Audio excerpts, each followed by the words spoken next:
Bible's an important book, but it's really long. Yeah, it's a collection of many books written over a long period of time, but altogether they tell one unified story. So, what's the story of the Bible? Well, it begins by introducing us to a beautiful mind, the author of all reality, a being called God. And he has the power to take the dark chaos of the uncreated world and bring about order and beauty and a garden full of life. And to crown this accomplishment, God appoints these creatures called humanity, Or in Hebrew, Adam. and they're made as God's image. Which means that they're commissioned to rule this beautiful world on God's behalf by harnessing all of its potential and creating even more beauty and order. This is a story about humans using their power to do meaningful, life-giving work.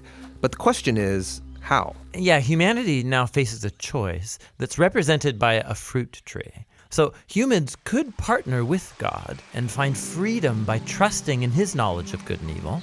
Or They could seize power and define good and evil on their own, which, God warns, will kill them. and they hear the voice of a dark, mysterious creature that tells them the choice is simple. Take the fruit. It'll give you power and freedom to rule the world on your own terms. And so they seize this knowledge, and as a result, they become suspicious and self-protective. It leads to fractured relationships, violent power grabs, and ultimately, a whole civilization, Babylon, that has redefined evil as good. And so, God scatters this corrupted human project. And here the story of the Bible takes an important turn. We zoom into the story of a man and a woman who come out of Babylon, Abraham and Sarah. Yeah, God promises that from them will come a new people, a nation that has another chance to make the right choice. And if they succeed, it will open up this new way forward for the rest of humanity. And this is why the rest of the Bible story is about this family. And it does not go well. Despite God's personal guidance, Abraham's family gives in to that same temptation to redefine good and evil on their own terms, apart from God. Even when their best people were in charge, rulers who loved God's guidance and had divine wisdom, even they gave in. And so Israel was warned by their own prophets that these choices would lead them back to Babylon, this time as conquered captives living in exile, and that's exactly what happened.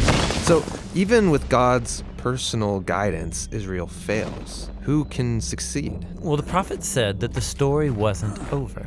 God's going to send a new leader to Israel to cover for their failures and to transform the people's hearts and minds so that they can make the right choice. And so the part of the Bible called the Old Testament ends, and these promises are left hanging. And then the biblical story continues into the New Testament. We're introduced to a man who comes from the line of Israel's kings, Jesus of Nazareth. And he said that he was bringing all these promises to their completion. He confronted that dark, mysterious evil that all humanity has given into and resisted its power. And then he announced that God had arrived to rule the world through himself.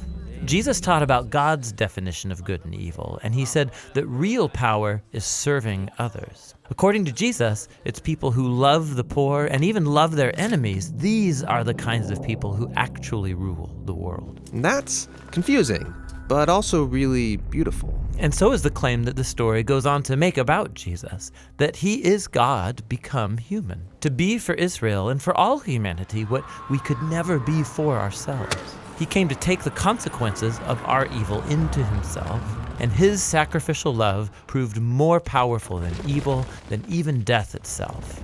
So now humanity's presented with a new choice. Represented by a new tree. Stick with the old way of being human, or venture into this new way. And in the story, those who choose the way of Jesus find themselves energized by God's own power. People who know that they are loved and forgiven by God can become people who love and forgive others in return.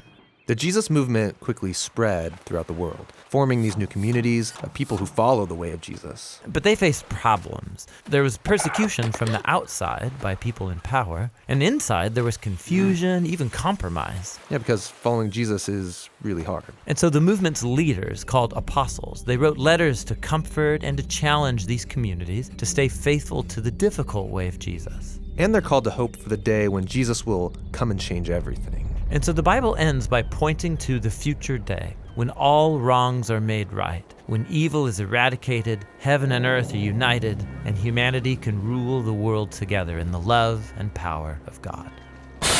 Okay, so that's the story of the Bible. and it brings all of these books together. But what's interesting is that each book contains a different kind of literature that contributes to this story in a unique way, and that's what the next video will begin to explore.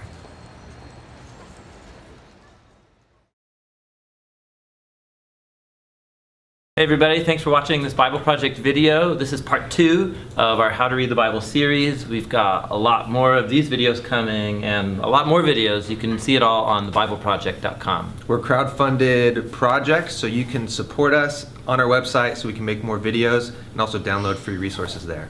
Thanks. Thanks.